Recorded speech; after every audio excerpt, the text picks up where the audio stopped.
Ms. Van Meter, after a recent medical scare, you realize it is imperative that you prove to the defendant that he is the biological father of your 3-year-old son, Cedric. This wasn't just another day. For Amber Van Meter, it was Judgment Day. Years of doubt, guilt, and quiet resentment funneled into one hearing. She had brought Mr. Watkins here not for vengeance, but for clarity. For her son, Cedric. After a recent health scare, she knew that medical certainty could no longer wait on emotional hesitation. She wanted Mr. Watkins' name on that birth certificate. But for him, this wasn't just about names, it was about betrayal. We broke up because of the simple fact that I cheated, and he has just stayed and he's been there throughout everything, throughout the whole birth, throughout my son being 3 now. He's just played his dad the whole time. Derek Watkins stood stiffly. He'd been playing dad for 3 years, waking up for midnight feedings, wiping tears, and buying clothes. He'd even stepped up for Amber's other child, a little girl without a father. But one night changed everything. He found Amber texting another man and then deleting the messages as soon as they were sent. And then her family dropped the final blow. They had seen her in a car, parked outside the house, having sex with that same man. Peter, are you in the car with the guy you were texting? Yeah, but it was because he was leaving, and I was telling him bye at first. So he came on to me, and it just ended up happening. It's not like it was intentional. Amber didn't deny it. She'd been saying goodbye, she claimed. The man had leaned in. It just happened. But the car wasn't some distant motel. It was parked out front with her family inside. Worse yet, the man she texted wasn't just some new guy. Derek remembered Amber calling him a friend. But when pressed, she admitted they had kissed before. Just a kiss, she said. But now she was pregnant, right after that encounter. So you had sex in front of the house, in a car? Yes. And your family was inside the house? Yes. And then they told on you? Yes, Your Honor. The dates didn't lie, but Amber might have. According to her, she used protection. According to Derek, she said she didn't. Her memory flipped depending on the mood. For Derek, that inconsistency wasn't a small detail. His trust, already on life support, finally gave up. When Cedric was born, Derek didn't run. He stayed out of duty. He'd grown up without a father. He refused to pass that void down. But staying didn't mean he believed. But my point is, Ms. Van Meter, you do have this sexual encounter, and then you find out you're pregnant. Yes, Your Honor. The way he looked at Cedric said it all. There was love there, but not certainty. They play fight all the time. But he didn't say, my son. Not the way fathers do. The bond was foggy, and every time he saw the boy, he felt the shadow of another man. He even confessed that the connection reminded him of how he felt about Amber's daughter. The emotional distance wasn't coldness. It was confusion, pain. Mr. Watkins, when you look at Cedric, do you see the other guy in him? Yeah, I do. He looks nothing like the other person. He looks like him. And then came the science, or lack of it. Derek argued he couldn't be the father. He pointed to his past relationship, one where he and his ex had tried for a child repeatedly before she finally got pregnant. In his mind, that delay proved he wasn't fertile. Amber brushed it off. Fertility wasn't black and white. One successful pregnancy didn't rule out another. Still, Derek clung to the math. Doesn't mean that you're not fertile. It could have been on her end. That could, I don't know, it could have been anything. Well, Ms. Van Meter, I'll have to say that I do agree with you on that. The judge didn't dismiss Derek's fears. She understood them. But then the judge zeroed in on the truth behind the facade. She called out the contradiction. Amber said she didn't care if Derek left, yet she sabotaged the chance for the birth father to step in. That wasn't apathy. That was fear. Fear of losing him. Judge Lake wasn't having it. Ms. Van Meter, at this point, you admit that there are 2 possible biological fathers for your child. Yes. So his doubt is real. Yes. So And then came the real reason, the one that pulled at everyone's heart. Amber said she'd recently had a cancer scare, a biopsy, and suddenly, her lies weren't just about control or manipulation. They were about mortality. If anything happened to her, she wanted her son to know his father, really know. Not just a man who stayed out of duty, but his biological father. She didn't want her son to grow up in confusion. If her time ran out, she wanted the truth in place, even if that truth could destroy what little trust they had left. Scared about my cancer, and I had a biopsy done. Who his dad is, because I want him to be there for that person and to know that he loves them and all that. The tension in the courtroom thickened as the judge reviewed the final facts. A kiss that turned into a pregnancy. A man who stayed out of obligation, not conviction. A woman desperate to save a crumbling family. And a little boy who deserved answers. The audience was still as the judge opened the envelope. when it comes to 3-year-old Cedric Watkins, it has been determined by this court. Mr. Watkins, you are the father. Mr. Chenault, you are Ms. Holthouse's mother's boyfriend. Yes, Your Honor. Though you admit you were intimate with your girlfriend's daughter, you say you strongly doubt you fathered her child. Yes, Your Honor. So 20-year-old Victoria Holthouse was here to prove paternity for her infant son, Zayden, but the two possible fathers weren't just random flings. One was a man who vanished as soon as she got pregnant. The other, her mother's boyfriend. His name was Mr. Chenault, and he was across from her, his expression unreadable. The judge wasted no time cutting to the heart of it. Had Victoria really slept with her mom's partner, and could he be her baby's father? how did you end up in a sexual relationship with your girlfriend's daughter? It started out as a text message, Your Honor.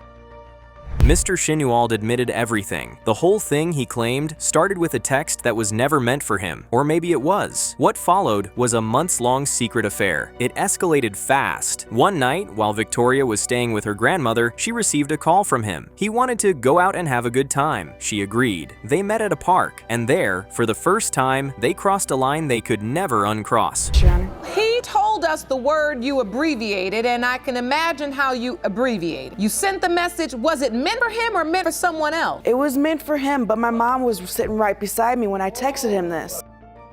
The relationship didn't end that night. For 6 months, they kept sneaking around. Whenever Victoria's mother wasn't home, or even when she was asleep, the two found moments to continue their forbidden relationship, often under the very roof of the woman they were both betraying. Even after Victoria found out she was pregnant, she stayed silent at first. Her mother had no clue, not about the baby, not about the betrayal. How long did this sexual relationship last? It was about 6 months. 6 months? Yes, Your Honor. Did your mother have any idea this was going on? She didn't have any idea until Mr. Chenault and her got locked up and he got out while he was in jail.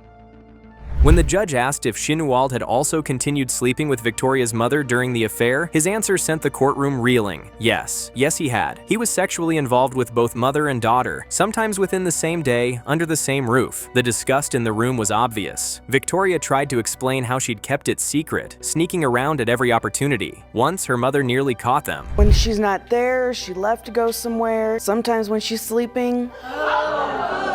In her house? Yes, Your Honor. But it wasn't just one man who could be Zayden's father. Around the same time, Victoria had also been with another man. The timeline was messy. Still, she gathered the courage to privately tell Mr. Chenault that the baby might be his. At that point, Victoria's mother was already pregnant with Chenault's daughter, a baby girl just 8 months older than Zayden. That meant Zayden and the new baby could be half-siblings and cousins. The family tree was warping into something no one wanted to name. Well, at the moment I did not know, but as my mom was pregnant with my sister, my sister is Mr. Chenault's daughter. When she was... Wait. How old is her daughter? She's about to turn 11 months. When Victoria's mother, Ms. Bogardus, finally entered the courtroom, the air turned colder. She looked hollowed out, betrayed from every direction. Ms. Bogardus admitted she'd suspected something. Her daughter started acting strangely. Every time she left the room, Victoria jumped at the chance to sit beside him. It wasn't just maternal instinct, it was a woman's intuition. She'd been right all along. So are you still currently in a relationship with Miss Holthouse's mother? Yes. Jerome, I gotta meet this woman. There was another bombshell. Chenault had known Victoria since she was a baby. He'd dated her mother on and off for 20 years. He wasn't just her mother's boyfriend, he was practically a stepfather figure. He watched Victoria grow up, helped raise her, and then crossed a line that shattered their entire family. The judge stared him down, visibly disgusted. And I can see this is tearing you apart. How long have you two been together? We had originally met 20 years ago. Wow. If you've known her on and off for 20 years, then you knew Miss Holthouse when she was a baby. The judge pressed harder. Did Chenault see himself in Zayden's face? Was there any physical resemblance? He shook his head. Number? He didn't think so. He didn't want to believe he had fathered a child with a girl he once helped raise. How did a man end up sleeping with the daughter of the woman he helped raise? The judge pressed again. Were they still sexually involved? The courtroom didn't need a lie detector test to feel the discomfort radiating off him. Are we willing to consent to the lie detector test on the question of whether or not you all are still sleeping together? No,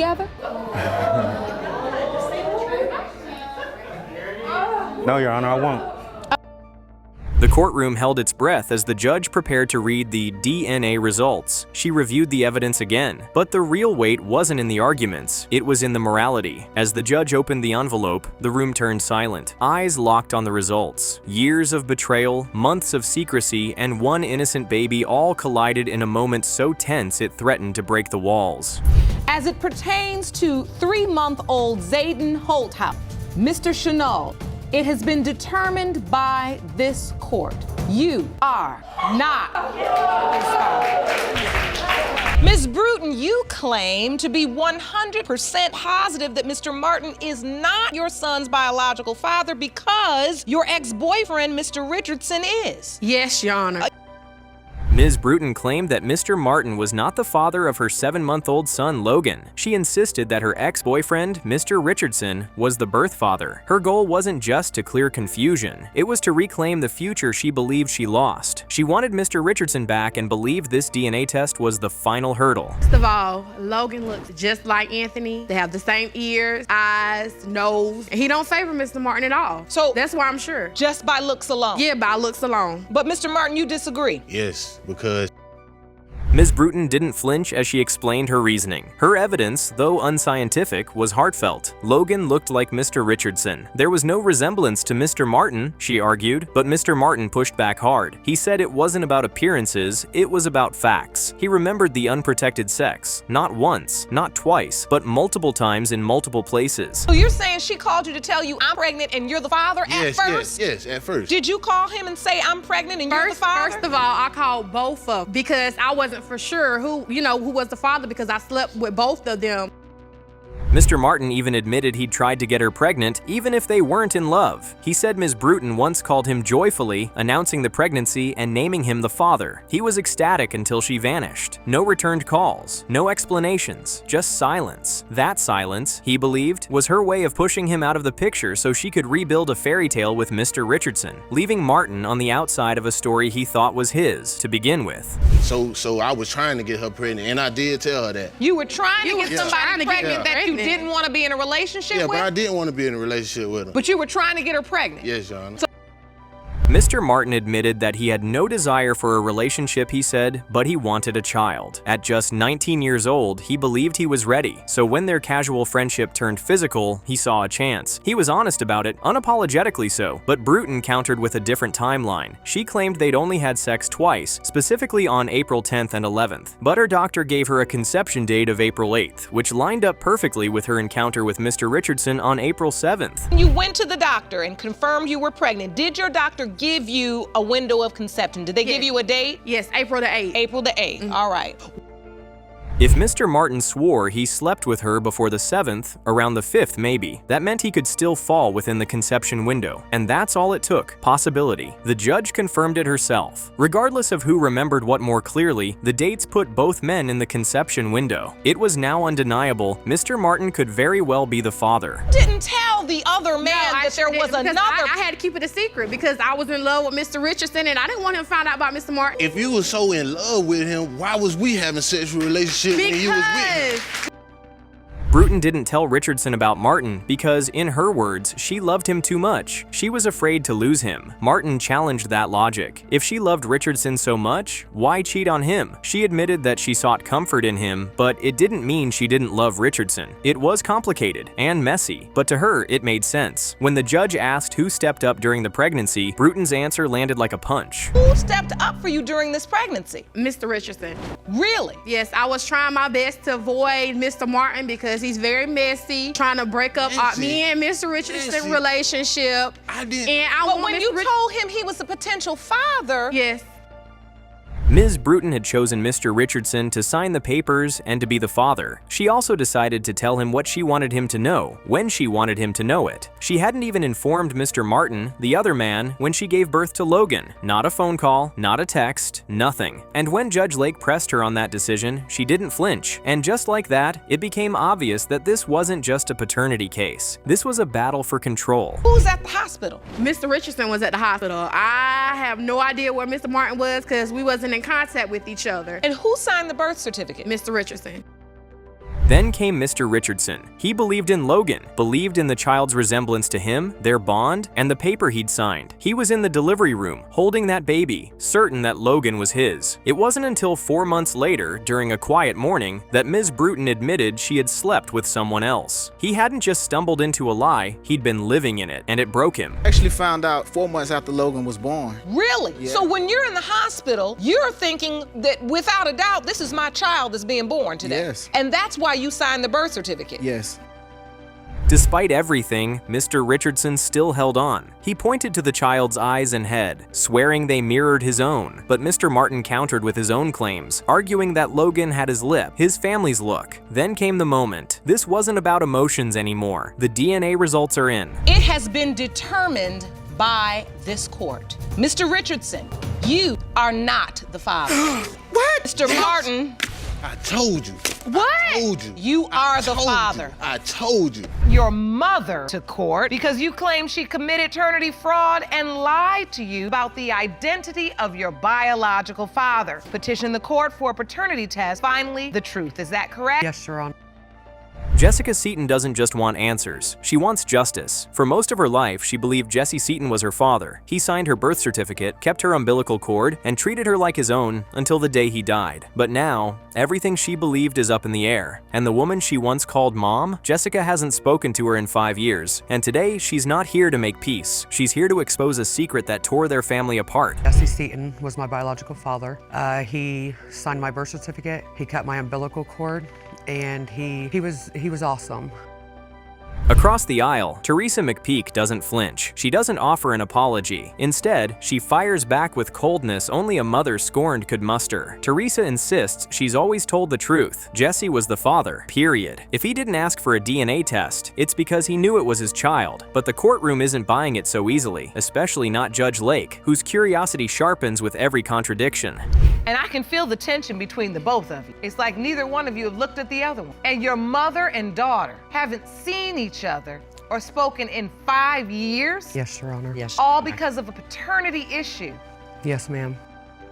Jessica recounts when everything began to crumble. A medical emergency in 2011. She needed a blood transfusion. Her mother never showed up, so her grandmother and uncle stepped in to donate, but neither was a match. The hospital couldn't proceed. That one moment sparked questions that would haunt her for years. Who was she really related to? Because she's a liar. She always has been. She does whatever she can to hurt anybody. She doesn't have a heart at all.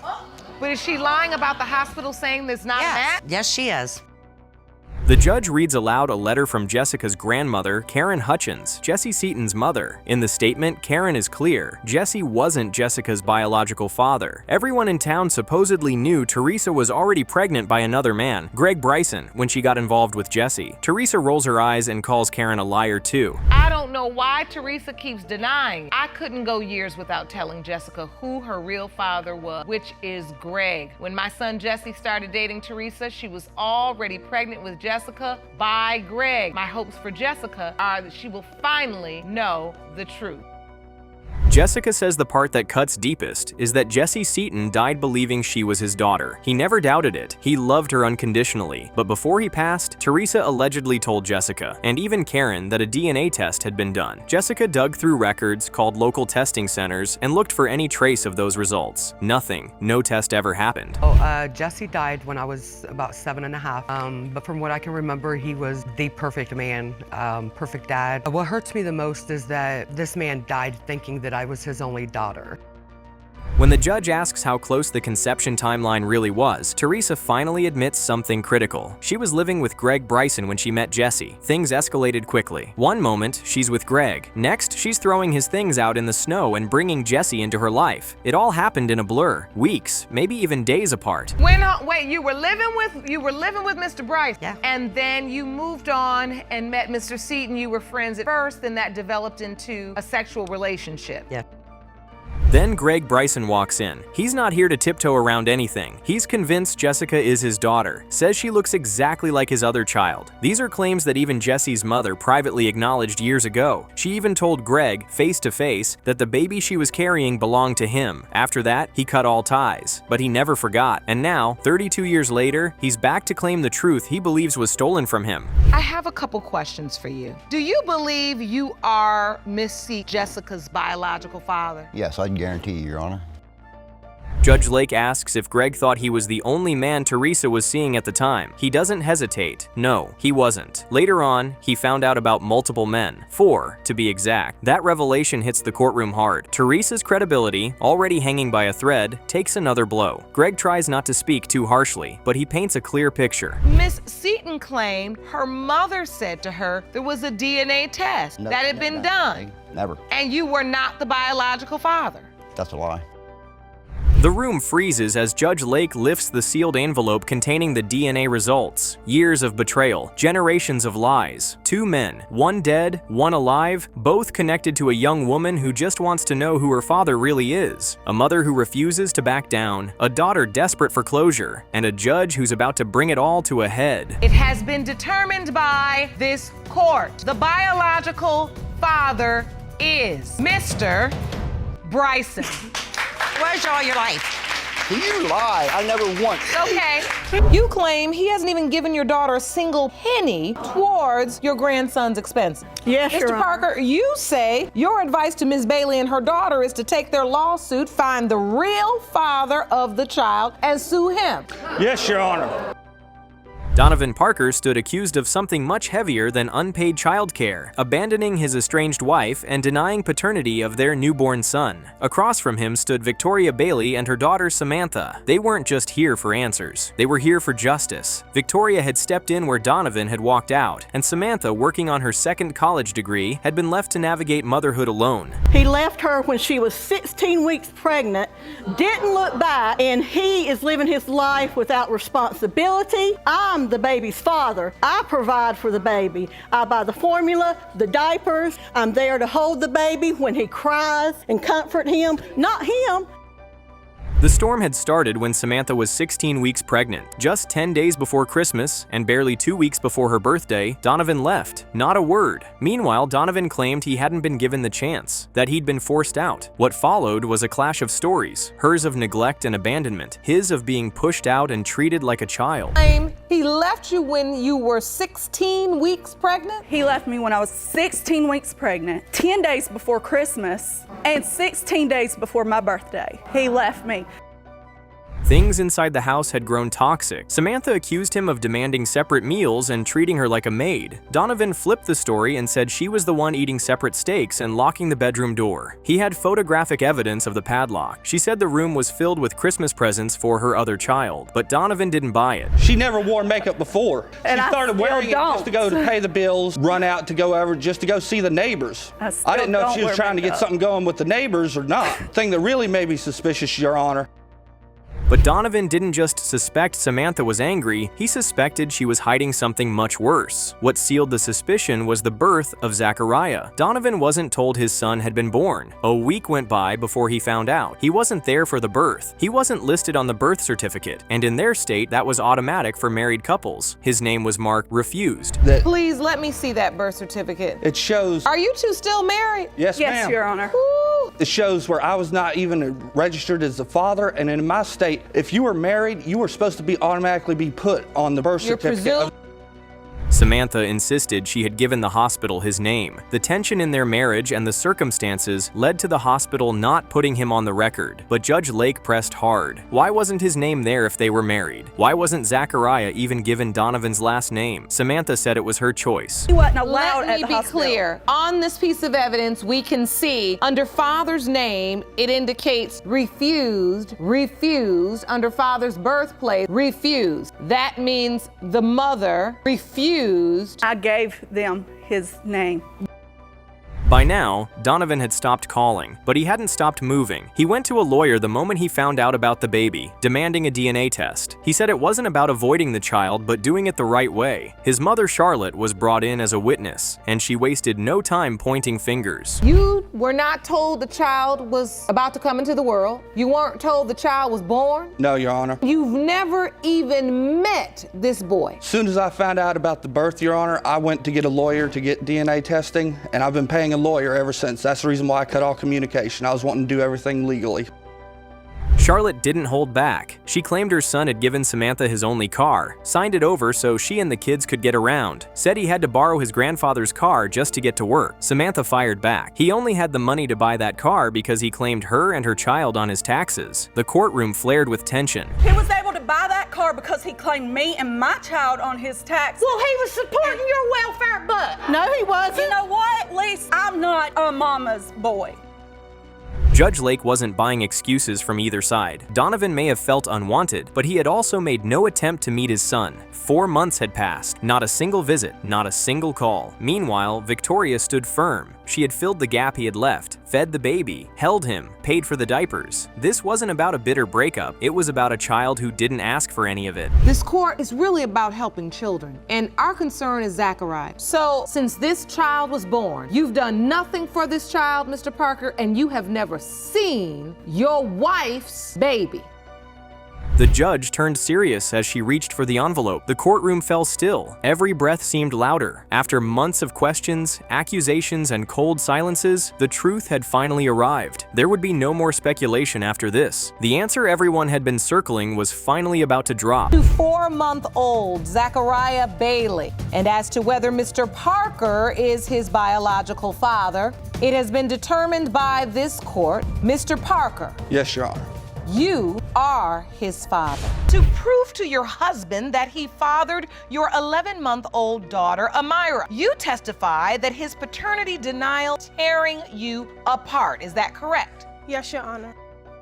The courtroom is tense as Ms. McKinney's voice cracks as she says she's here to prove what should already be obvious. Her husband, Mr. Brown, is Amira's biological father, but behind her words is a storm of doubt. Mr. Brown has withdrawn from their family, and his trust is shattered after discovering a video on his wife's phone, one she never meant for him to see. And I'm here today to prove and show that he is the father of Amira Brown. And I can see that you are really hurting, right? I can see the tears.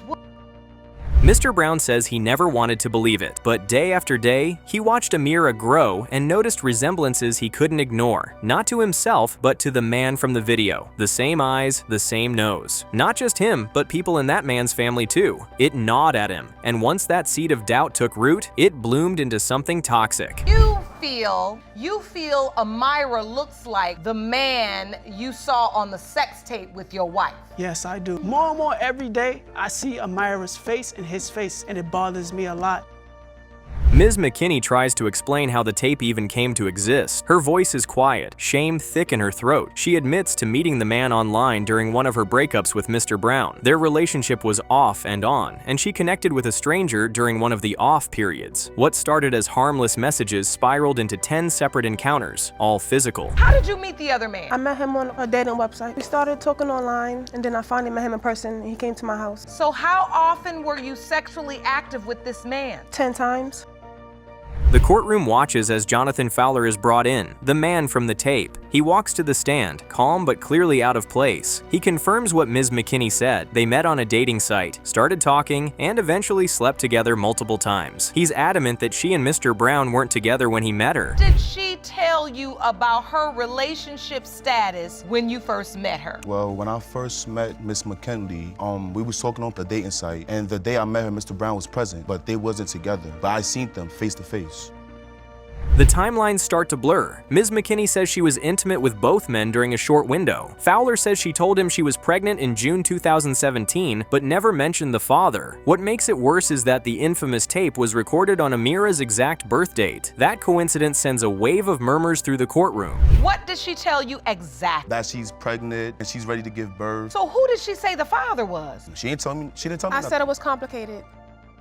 Mr. Brown recounts his side of the conception timeline. He says he and Ms. McKinney reconciled around April 2017, reunited, and were intimate again. By July, she told him she was pregnant. They took a home test. Then they visited the hospital. In August, the doctors confirmed she was 5 weeks along. By September, she was told she was 12 weeks. Everything lined up, on paper, but inside, his heart screamed otherwise. When were you intimate with your wife, Miss McKinney? When were you intimate with her? From the year of 2017, I'll say we got back together in April. So yeah, around that time, April and May. When asked about Amira's birth, Mr. Brown says he was there, but when it came time to sign the birth certificate, he refused. He couldn't do it, not because he didn't want to be a father, but because the child didn't look like him. Ms. McKinney says she refused to let him sign anyway, citing public assistance regulations. But the truth is that neither of them was sure, and both were terrified of the truth. Amira was born. Where were you? Were you there? I was present. You were? Yes, I was. And did you sign the birth certificate? No, I did not. I refused to let him sign it. I said no because Amira didn't look like me. That's why I said no. That too.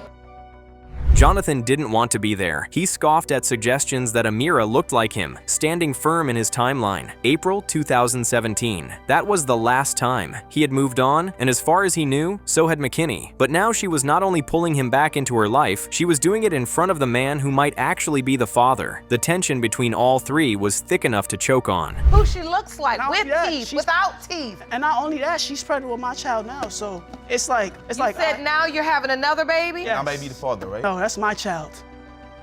Now, all eyes are on the judge. She's heard enough. The timelines have been presented, the relationships dissected, the confusion has been made clear. It all comes down to science now, DNA, and no one in this room is breathing easily. Years of pain, secrets, and suspicion all boil down to this one moment. Comes to 11-month-old Amira Brown. It has been determined by Brown. You are not the father.